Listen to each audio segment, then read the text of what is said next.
Hi, I'm Kelly, and welcome to my book and paper art studio here in Wales. Occasionally, I like to do a video that shows what's new in the studio. I source and buy a lot of old books and paper and handwritten pieces, other ephemera to use in my original artwork, my altered books and collage, and also to sell to people who want to do the same. It's been months since I have posted one of these, and I have found a lot of new stuff. Or maybe it has found me. I always strongly suspect that to be the case. At any rate, there's a lot to take in, so please pull up a cup of tea and relax and enjoy the old vintage ephemera eye candy. Let's start off with some French fashion. I've recently got two new old volumes of La Mode Illustrée. And this was a French fashion magazine that came out for many years. And the copies that I have are from the 1870s and the 1880s. And each copy had 4 pages. And inside were things, sometimes embroidery patterns or other pieces about textiles. Look, just night dresses and bloomers. So charming. And you would get one every week, and then after you had a big pile of them, at the end of the year, you would have them bound into a hardback copy. Big, big coffee table book that you could then share with your friends and compare notes.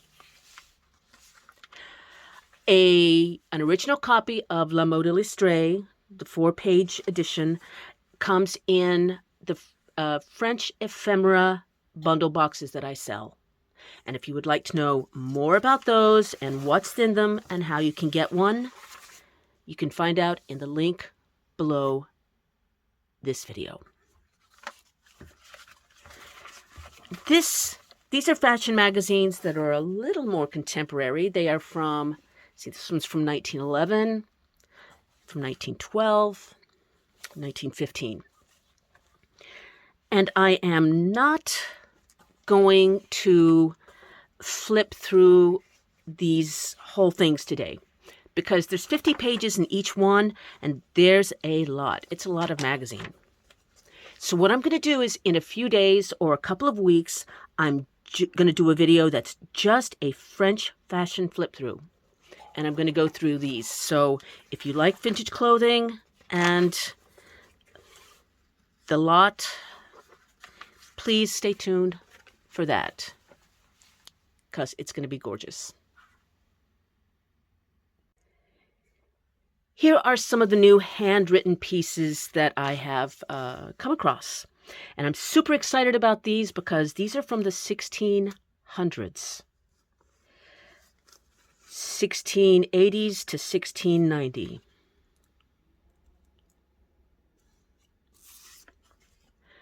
For some context, this is at the time that Sir Isaac Newton was working and writing. And before my comments and inbox fill up with how could yous, I do not use these in my artwork or alter these or do anything with them. These are actually just part of my personal paper collection because I do cherish old paper. And these give me a lot of just something mysterious. There's a lot of something personal about handwriting, and I find it very moving. On a less lofty note, these are legal documents from the 1800s. And this one really just sends me. It's got purple ink. Back in the day, you were employed as a secretary for your penmanship. Look how teeny, teeny, tiny those letters are.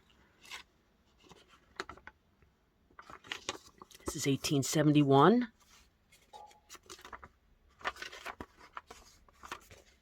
This one's from 1812, as in And you can see it has a loopier style of handwriting, using that oak gall ink on very heavy laid paper. And this I do work on. I use it for backgrounds, for, say, beginning a collage, something like that.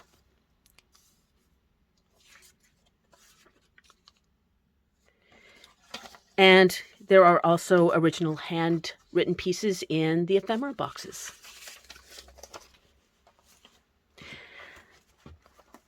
These are all French, but I also bought a lot of English letters. It's from Wakefield. And this is from the 1890s. Some of these are from the 1860s, but that's your late 19th century. Dear Humphrey, I sold Lionel Hay that blue pigeon. You thought you could not settle. He is sending at the other side of Derby in a race got up by the homing club, so of course I hope it will come back. We lose Pickles about once a week, but he generally finds the way home. Now, I don't know about you, but if there's something that's going to make me smile, it is a handwritten letter about a homing pigeon named Pickles. I need more of that in my life. I have some new old tins. These are French, and in French these are called boîtes publicitaires. So the boxes of the advertising and publicity. These often had medicines in them. These tablets were for, lozenges were for malaise, fatigue, fever, insomnia, and sadness. Yes, please. Who knows what was in those? Some of them are kind of ordinary and straightforward, while some of them have this old-timey, almost an Art Nouveau-y kind of printing and flourishes and these nice dusty colors. I find these in these lots from time to time. These are what aspirins came in back in the day. Like that. It would be just aspirins. And occasionally I find them with aspirins in them. And I'm always, the 3-year-old in me is always tempted to try one and see if they really work. Even though they're, like 111 years old. And that's probably a very bad idea. But it's so tempting. Here are some of the old books that I have come across. This one is a collection of French legal documents, and it is from 1826. It's on this old cotton rag paper, and it's done with a letterpress. It's got a lot of texture. And these documents do come in the ephemera boxes. I use them to paint on and as backgrounds. But I really wanted to show it because of the book itself. This cover is done with paste paper, which is an old Moravian technique for making wallpaper and book papers. But look at this. Back in the 1820s, paper was precious, and you certainly didn't have a lot of it to waste. So when they were covering the spine here, they just used a piece of old handwritten paper from something else. And I love how that looks. And I'll be doing that with some of my own handmade books. These 3 pieces I actually got here in Swansea. This is a tiny Welsh New Testament presented by William Williams, Mayor of Swansea, to the Sunday School children of Morriston, December 1884. And it's actually in Welsh.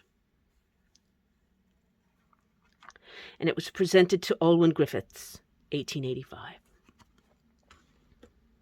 And this one was presented to Morpeth Griffiths, 1901. It is a French New Testament.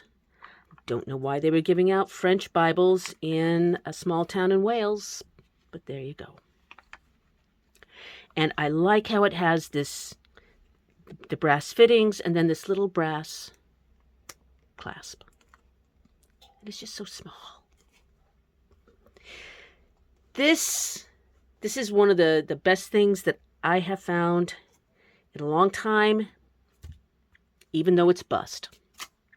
And it is a book from 1731 called Conversations, Philosophical Conversations, or A New System of Physics. So basically, this is a science book from 1731.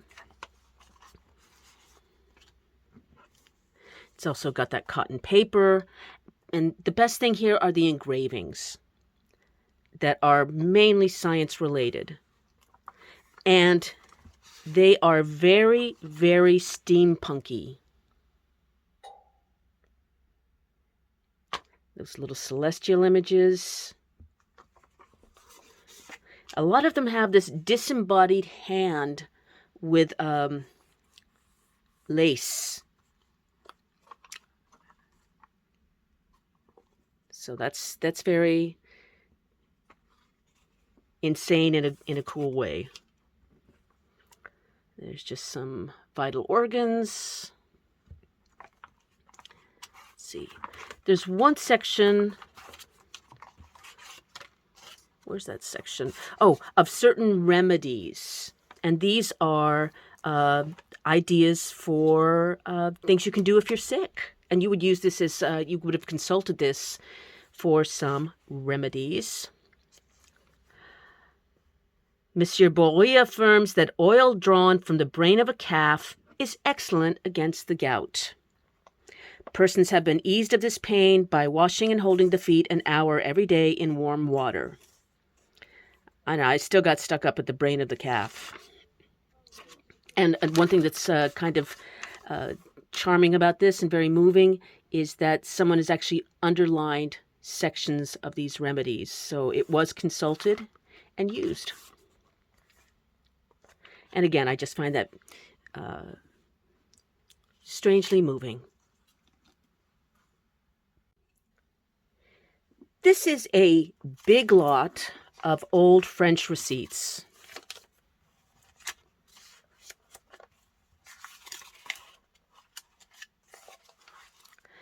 Now, some of them, I collect these because some of them are just beautiful. This one I am not going to mess with. Again, I'm just going to keep this in my collection because it's just so pretty. But then a lot of these are more ordinary. I do like how they have this kind of letterhead and stamps. They have stamps like this kind, and also this kind, the franking stamp. And what I do with these is I do sell them in the boxes, but in my own work, what I do is I prime them, and I'm going to be using them in collage and also painting. This spring, I'm going to be doing some original painting on receipts and see how that looks. You will certainly see it in a video or 3. And then these are some British receipts.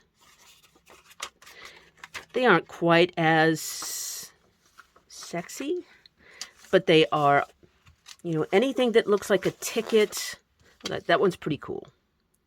That looks like a ticket or other documents are just really, really great elements for collage and altered books. Now, this is something that you do not see every day.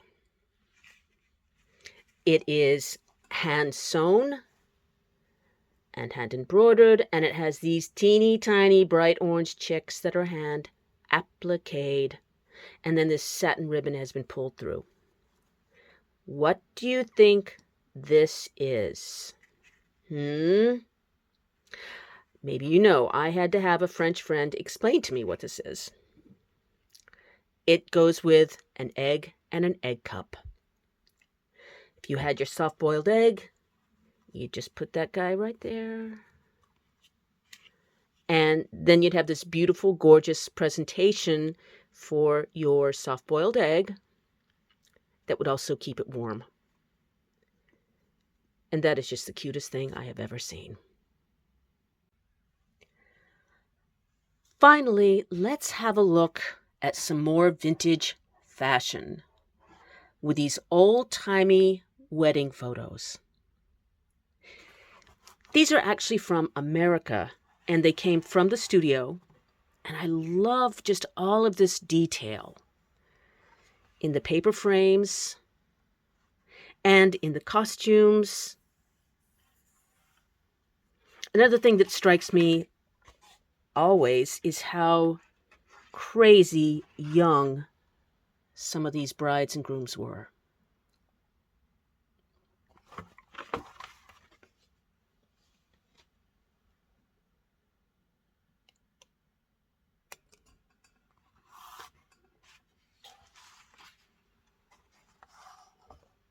I love her headdress.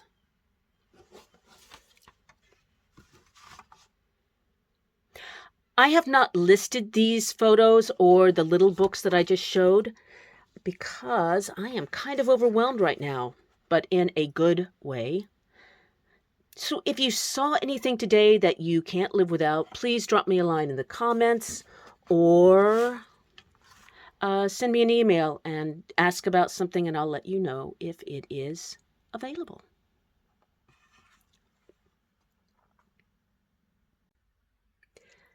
That is it for today. If you like old paper and ephemera, please subscribe to my YouTube channel and be sure and turn on the notifications, and you'll have more of them in your life. If you'd like to read more about the ephemera boxes that I have for sale, there's a link to that below this video in the description box. And there you can also find out about my online art classes and printable versions of some of my own paper ephemera collection. Until next week, happy making.